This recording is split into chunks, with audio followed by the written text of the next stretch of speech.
Hello, you're listening to Stanford Medcast, Stanford CME's podcast where we bring you insights from the world's leading physicians and scientists. If you're new here, consider subscribing to listen to more free episodes coming your way. I am your host, Dr. Ruth Adewuya. This episode is part of our Hot Topics mini-series, and it's focused on the important topic of school shootings and approaching it as a public health and policy issue. Dr. Maya Rossin-Slater is an associate professor of health policy at Stanford University School of Medicine, as well as a senior fellow at the Stanford Institute for Economic and Policy Research, a research associate at the National Bureau of Economic Research, and a research affiliate at the Institute of Labor Economics. She received her doctorate in economics from Columbia University and her bachelor's in economics and statistics from the University of California at Berkeley.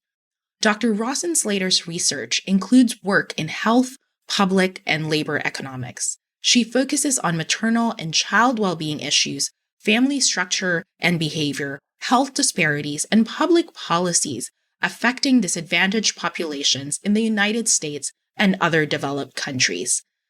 Dr. Rossin-Slater, thank you so much for chatting with me today. Thank you for having me. Today's topic is a really difficult one, and it's a hard one for all of us, but I do believe that it's an important one and that we should have a conversation about this issue. The AMA first declared firearm violence a public health crisis in 2016, and medical professionals increasingly widely recognize shootings as a public health crisis. Why is gun violence a public health epidemic? I think gun violence is a public health epidemic because of the way in which gun violence has spread through society, such that it's impacting not just our communities and neighborhoods, but also increasingly our schools, which are places where our kids should be safe and able to learn and grow. And instead, we're seeing that this learning and this growth is being more and more frequently disrupted by trauma from gun violence. And the other reason that I think it's a public health issue, an epidemic, is because the health impacts of gun violence are extremely far-reaching and are not solely captured by the direct numbers of deaths and physical injuries. As research has shown, the ripples of gun violence, especially in school settings, really can last for many, many years after the actual gun violence event.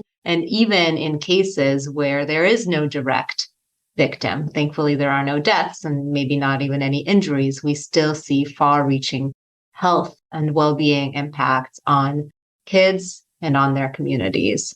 I understand that your research spans several areas of children's health impacted by gun violence in schools. Can you walk us through what you have found? Absolutely. So I currently have two main studies in this space. So the first one is a collaborative project with a big team of collaborators at Northwestern, Molly Schnell and Hannes Schwant, and then also Sam Trejo and Lindsay Uniat. So we jointly looked at the impact of school shootings in the United States on youth antidepressant use. We were interested in understanding whether in the aftermath of a school shooting, the rate of antidepressant prescriptions in the local community is changing. We had data on prescription drugs prescribed to kids under the age of 20. And we found that in the 2 years following a school shooting, the rate of antidepressant prescriptions for kids under age 20 increased by more than 20% relative to what was going on before the school shooting, and also relative to very similar schools that at this time did not experience any shooting. Interestingly, these effects are fairly concentrated in the local area around the school. Specifically, we focused on a 5-mile radius surrounding the school, where it is likely that most of the kids that we observe in our prescription drug data are actually attending the school where the shooting took place. When we looked a little bit further out, so say 10 to 15 miles away, we did not see these impacts. The other kind of two main things from that study is that these effects were concentrated amongst shootings that had at least one fatality. So this large increase in antidepressant prescriptions was driven by shootings where there was at least one death. And secondly, these effects really lasted for a long time. So I said our main set of findings was focused on the 2-year follow-up period, but when we extended the follow-up window to 3, 4, even 5 years after, we still saw this elevated rate of youth antidepressant prescription drugs, indicating that these mental health issues that are arising in the local community in the aftermath of school shooting, they likely last for many years to come.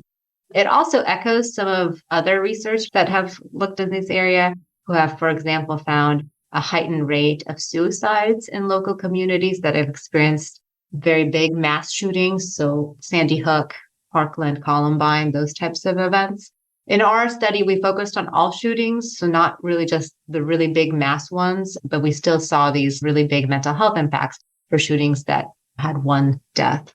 And then the second study that we did was we wanted to take a broader lens and again look at all shootings, regardless of whether there were any deaths. And so all shooting events, all incidents where a gun went off on school grounds during school hours. No one had to be physically hurt in order for that event to count as a school shooting in our analysis, but the shooting did have to occur like on school grounds and during school hours, with the idea that is when students are actually there and could be impacted by it.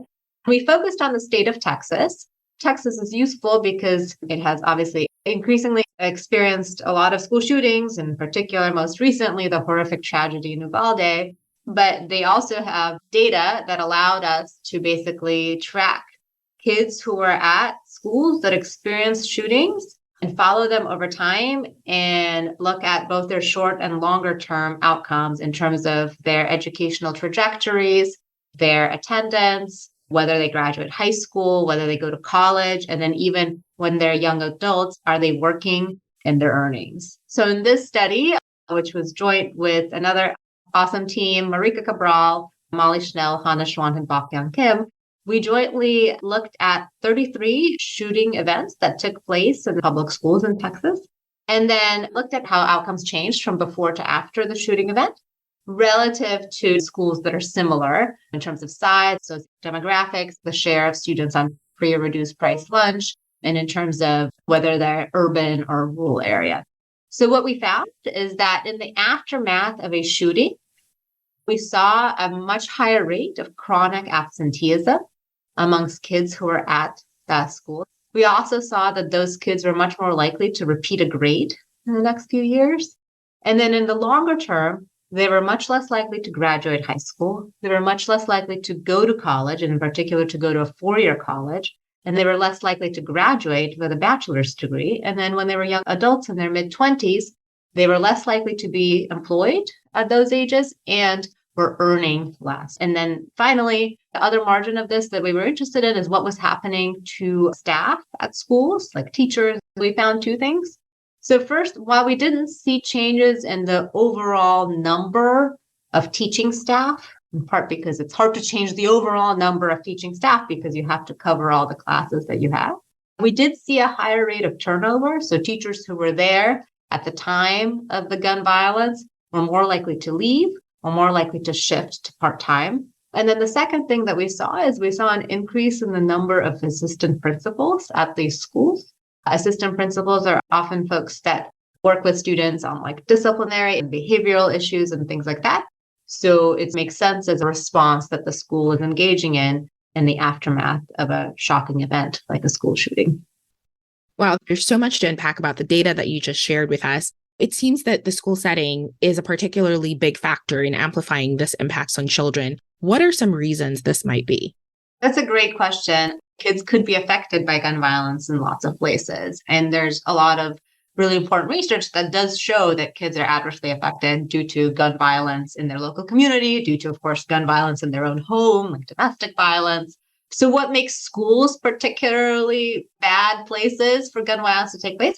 For several reasons. So first, there's lots of things that could change in the school setting that could impact kids' learning and kids' well-being as a consequence of gun violence. So for example, maybe a school might have to shut down for a few days in order to deal with the repercussions of a shooting.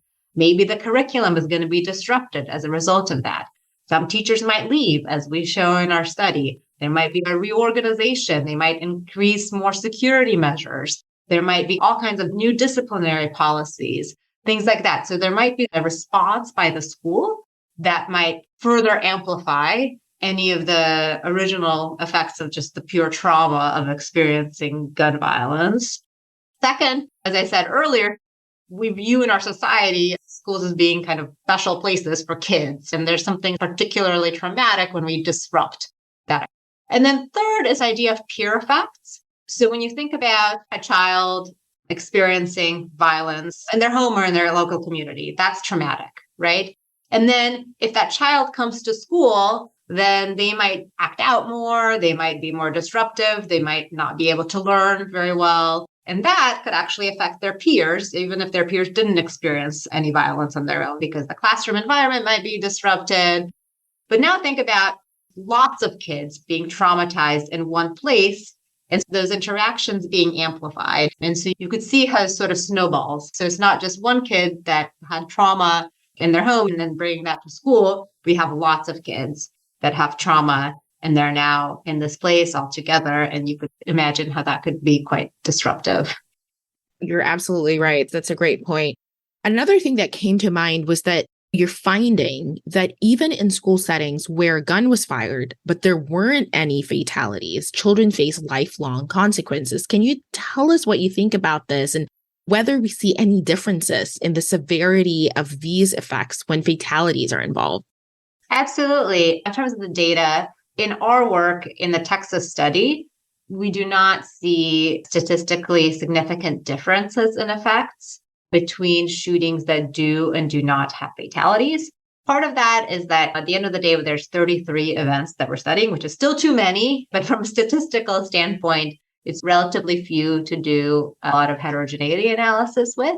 The other thing is that actually over the time period that we looked at in the state of Texas over the years of 1995 to 2016, all of the shootings that we looked at had at most one fatality. So there's been no events with mass shootings like in more recent years in Texas, unfortunately, that are covered by our data. But that said, as I mentioned earlier, the other study in which we looked at antidepressant prescription drugs, there we did see this big difference where it was the fatal shootings that had the big mental health impact. So I do think it matters, right? There's extra trauma that happens when there's a death, in particular, because A, it's extremely scary and shocking, and B, because it's somebody people know and they're grieving. But I think the important point, though, from the Texas study is that even for the events that didn't have a death, we still see these effects. And I think it tells us that as our kids are growing up increasingly in a society where it feels like every few months or even weeks, we have coverage of yet another school shooting that's happening in this country, kids are paying attention to that. So if a gun goes off at their school, that could be a triggering event that reminds them of the possibility that they too could be a victim or their friends could be victims of these tragedies that we see in the media so much. So I think that's an important piece of it to keep in mind. I think you bring up a good point about the media, whether it's social media or the news, and how kids nowadays are so immersed in social media and how these videos are constantly appearing in all of our feeds and that trigger aspect.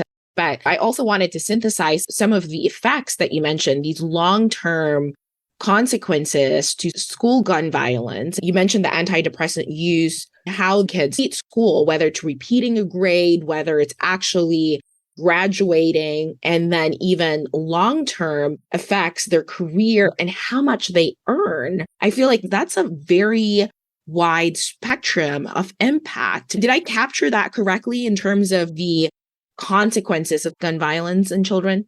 Yeah, that's right. Breaking it down a little bit more, one can see how these things build on one another. The first effect that we find, maybe arguably the most immediate that we can observe, is what happens to kids' attendance at schools. And we see an increase in chronic absenteeism, which is kids being absent more than 10% of school days.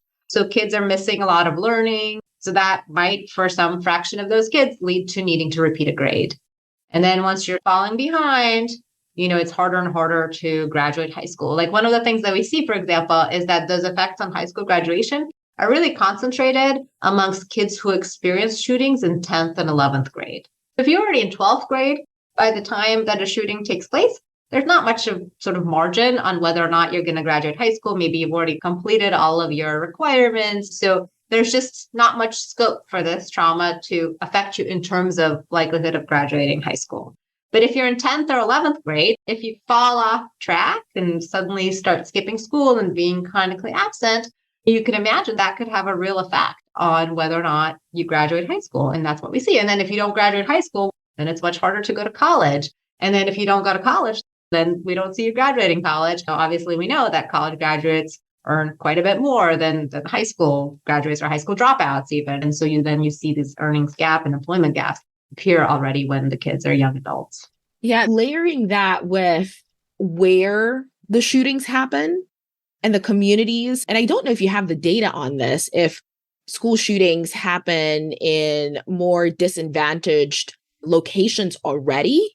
So this additional trauma just perpetuates a cycle. Totally. That's exactly right. The media makes it seem school shootings, they're pretty random. They're not that random. They're much more likely to take place in less advantaged schools and more urban schools and schools where have more students and free reduced price lunch and so on. Less advantaged schools are more likely to experience shootings that are crime or personal conflict related and like gang violence and things like that take place on school grounds. Whereas schools in more advantaged places are the ones that are more likely to see these sort of mass and discriminate types of shootings that we typically see covered in the media more. But we find that the shootings that are less likely to be covered, perhaps because they're taking place in communities where there's already more gun violence, are still impacting the kids that are there. And these are the kids that have obviously fewer resources in general, but in particular have less access to mental health supports, right? So what can we do to help? Are we doing enough? Well, we're not doing enough, but we're particularly not doing enough in the communities that are experiencing this type of gun violence at schools more regularly and where we have those gaps in access to mental health resources and support. I think that's a great segue to my next question for you. I have seen a pattern that after a school shooting, the conversation typically shifts to link mental illness as a reason for firearm violence. Do you see a danger in linking firearm violence to mental illness? I don't think that link is fully supported in the data. And so I don't think that there is very conclusive research that shows that mental illness is the main cause of gun violence at schools. That link is often made without proper kind of support and evidence and data to back it up. Secondly, I think it misses the cause and effect. Like, even if it's the case that some amount of gun violence is being caused by mental illness, once the gun violence takes place, there's mental illness impacts as a result of that gun violence, like in terms of PTSD, term depression, and so on. As we think about directing mental health resources, I think we first need to think about helping the kids that have already, the hundreds of thousands of American kids that have already experienced gun violence at their schools in the US in the last couple decades. In general, we could use more mental health care in this country and more equitably distributive health care. And I think it's an open question as to whether that is going to really move the needle on preventing gun violence in school settings. Maybe a little bit, but my hunch is that there's other policies, including policies related to access to guns and so on, that would probably have bigger impacts. So shifting gears to policy, how do we address gun violence through a health policy or economic approach? That's a really big question, and it spans health policy, politics, ideology. And so I can't necessarily speak to all aspects of that discussion, but here's what I can say in terms of research. One of the things that you hear in the aftermath of school shootings is the inevitable policy discussion. Do we need more gun control? Do we need armed teachers? Do we need more mental health? One of the pushbacks you get sometimes in these discussions is, well, we're really focusing on the wrong type of gun violence in terms of magnitude. So school shootings, as horrific as they are, just really account for a tiny fraction of all gun violence that takes place in America. And so we really need to be focusing our efforts on strategies to address gun violence taking place elsewhere, And I think our research says that argument is flawed. One shouldn't just think about these events in terms of purely counting up the number of victims and direct victims like deaths and injuries. The consequences, as we show, of these shootings are far more pervasive than in terms of just literally the number of victims. But if we're just going to be comparing numbers across different types of gun violence, these are not apples to apples comparisons. Shootings at schools are uniquely traumatic and have particularly lasting consequences because of the population that's being affected, kids, and because of all of the ways in which we already talked about schools are bad places for these things to take place because of all of these ways in which these effects are getting amplified. And so that's sort of point one, is that when we're making these cost discussions, like what's the cost of gun violence in America? And people are saying the cost of school shootings is actually like small compared to the cost of other types of gun violence. I think our research adds more nuance to that discussion and says we shouldn't just count victims. We should actually consider these much bigger consequences on many more people that we're seeing. And then the second point is, I think, a little bit more speculative based on the research, but I think still worth mentioning. One of the policy solutions that sometimes gets brought up in these discussions is put more guns on school campuses. So security, school resource officers, teachers with guns, you hear all of these things. Our research in Texas suggests that that's probably a bad idea. Why? As we said, even when a gun goes off on school grounds without any fatality, and it's not this mass school shooting, there's still bad effects. And in fact, some of the events that we're looking at in our data are accidental discharges by school resource officers. It has happened, and that is likely to be more traumatic than helpful, in my opinion. So I think in this more guns versus less guns debate, my research can't answer that fully, but it is at least suggestive that more guns on school grounds is unlikely to be a good thing and could very well be a worse thing. Excellent. Thank you for expounding on that. One of our public health successes in this nation is the work to make cars safer. And my understanding is that using a public health approach to car safety, the United States reduced per mile driving deaths by nearly 80% from 1967 to 2017, which has prevented more than 3.5 million deaths over this 50 years. What are your thoughts on applying the public health successes of auto safety and car safety to gun violence prevention? So that's a really good question. It's a good example. We started this discussion with the idea that gun violence is a public health issue. And so looping back on that, kind of what are public health type solutions? And the car safety intervention, that is a clear example where that has been quite successful, as you said. I think one of the things that prevents more action from happening on the gun issue is, of course, people's ideologies regarding gun ownership. I think part of the challenge is that with something like car safety, and I will say that I don't know the full history of that and all the details, but my guess is that it didn't take a ton to convince people that it was clear that if we put seatbelts on and have like speed limits on roads, that we're probably going to reduce deaths. And I'm sure that there were some people that were saying, no, I want to drive without my seatbelt and I like that freedom. But I think overall, it was an easier sell to say, if we do these things that are like minor inconveniences, maybe like it's actually going to matter. And then like also like once that they'd started, they were effective, right? Pretty immediately. I think the big challenge with guns, though, is that people that feel strongly about gun ownership, don't think that taking away the guns is going to reduce the gun problem. So they don't think the policy solution works. And B, don't just think it's a minor inconvenience. They think it's a really big deal. And so I think as much as I would like to say that we should take those tools, it is about making it harder to access guns and making guns more safe and having more rules surrounding gun access and all of these things. It might work just like it did with car safety. I think the underlying ideology behind guns is probably stronger than the underlying ideology behind people driving cars. That said, I'm not a political scientist. That's just my opinion. I would argue that a step in the right direction is allocating more funds and for more people to do the research that you're doing.